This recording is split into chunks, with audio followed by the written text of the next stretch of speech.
دوسرا سوال یہ ہے، شوہر نے نشے کی حالت میں اپنی بیوی کو طلاق دی،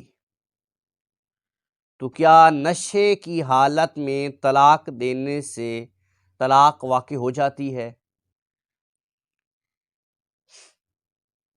جواب سماعت فرمائیے، نشے کی حالت میں طلاق دینے سے طلاق واقع ہو جاتی ہے۔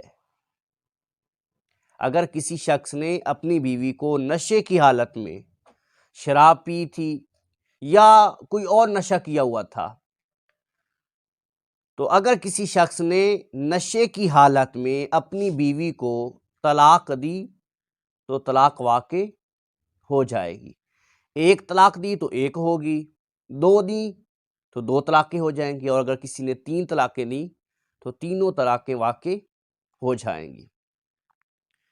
فقہ کی مشہور کتاب ہدایہ شریف جلد 1 صفحہ نمبر 224 پر ہے، وَطَلَاقُ السُّكْرَانُ وَاقِعٌ، نشے والے کی طلاق واقع ہو جاتی ہے۔ اسی طرح اعلی حضرت امام احمد رضا خان رحمۃ اللہ تعالی علیہ فتاوی رضویہ جلد 13 صفحہ نمبر 184 پر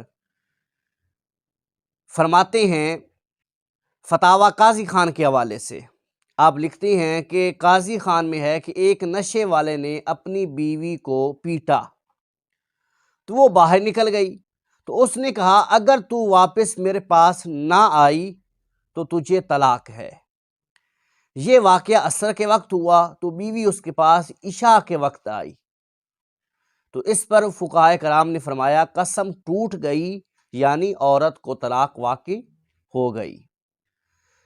تو اس سے پتہ چلا کہ نشے کی حالت میں طلاق واقع ہو جاتی ہے۔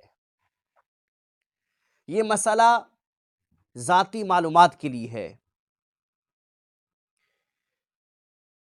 اپنے ذاتی مسئلہ کے لیے دارالافتاء اہل سنت تشریف لے جائیں۔ واللہ اعلم ورسولہ اعلم عز وجل، وصلی اللہ تعالی علیہ وعلی آلہ وصحابہ وسلم۔